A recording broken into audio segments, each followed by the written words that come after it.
Hello, my name is Natasha Morrison, and the topic that I chose today is inclusion of autistic children, more specifically like the education programs. A lot of schools don't have the resources for kids with autism, so it's been kind of hard for them to learn, and some of them never really end up learning a lot of the material or whatever because they don't have the proper resources to help them learn.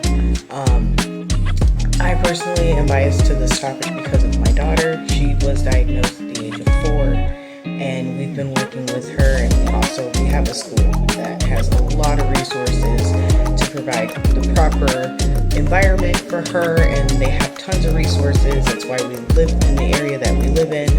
It's known for having really good schools for that, so we've been really blessed with having that. But not a lot of areas do.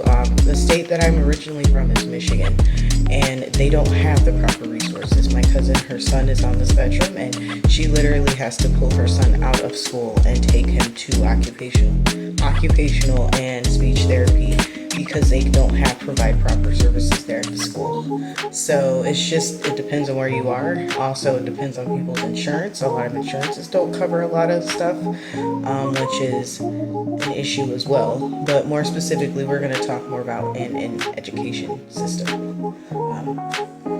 Imagine walking into a room where everyone is speaking a language you don't understand. The lights are too bright, the sound is too loud, and you feel completely overwhelmed. Now imagine this is your daily reality, and then you add on top of that some of these kids don't even have functional communication skills, and then that's where you see a lot of the tantruming or a lot of the yelling, screaming, violent behaviors even because they don't have the words to communicate. And this is their everyday reality. My daughter, she was diagnosed pretty severely. She is nonverbal, and it was very hard. She did originally lash out and would hit and scratch, bite herself, me, her brother, her dad, grandparents. She was frustrated. So once we taught her functional communication skills with sign language and AAC devices, it helped. But it could be it's a lot for a kid like that, It is overwhelming. But this is the experience that a lot of the kids in the schools deal with today. And they live in a world where they don't have the accommodations for their needs, like my cousin with her son. And it's a lot. And it can be isolating, and it is, because a lot of people don't know anything about it. And I can attest to that with my own experience.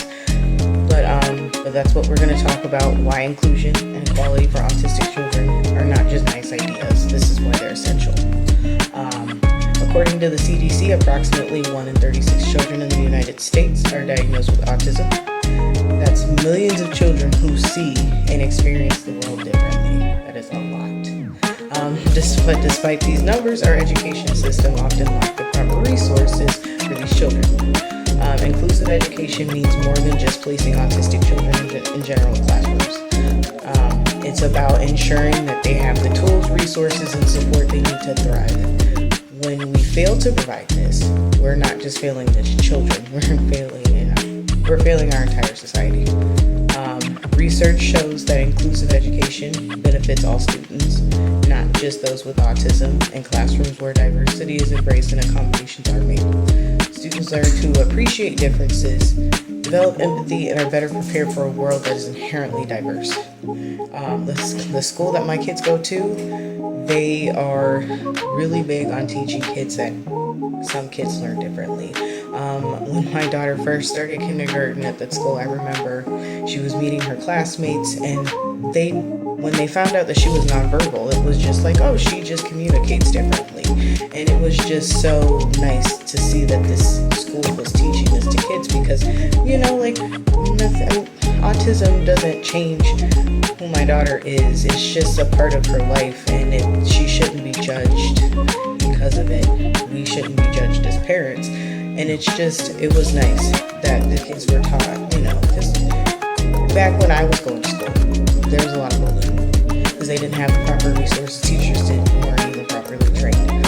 So I'm glad that we didn't have that issue with our daughter, because bullying makes it even worse for the kids, because they're not in a safe environment and they're not going to thrive. So, but in one school, a teacher, she actually implemented visual schedules and sensory breaks to support her autistic students. The results were remarkable. Not only did these students start engaging more in class, but their friends also began to understand and support them better. And the entire environment just transformed into one collaboration and mutual respect. And that's it. It's great for kids to actually need to see that and experience that. I have an older son who knows autism, and he sees it in his sister, but he is so helpful and he is empathetic and he understands it. So it's really helping him understand that, how to treat other people, because they're still people, they deserve respect. And we don't understand what's going on in their minds. They see the world so differently from what we do. But the societal implications are clear. When we include autistic children in our schools, we do create a foundation, more inclusive society. Well, a more inclusive society. We teach our children that everyone, regardless of their abilities, has value and deserves a place in our community. What we can do to help the schools is inclusion and equality for autistic children. It does start with us. It starts with understanding their needs and advocating for change.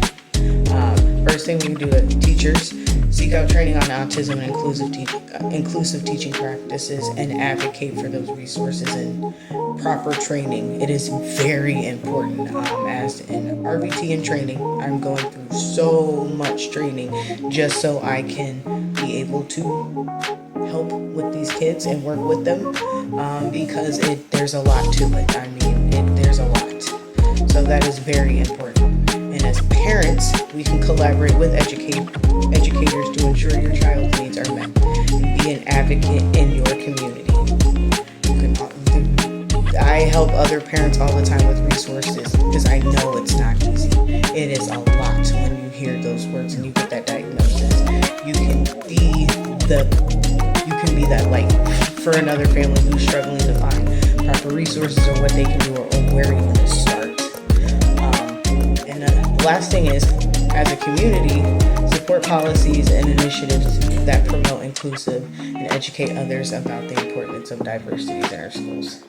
But doing all of that, we can all work together to ensure that every child, no matter their abilities, has the opportunities to learn, grow, and contribute to our world, because we include everyone. We build a stronger, more compassionate society. Thank you for listening.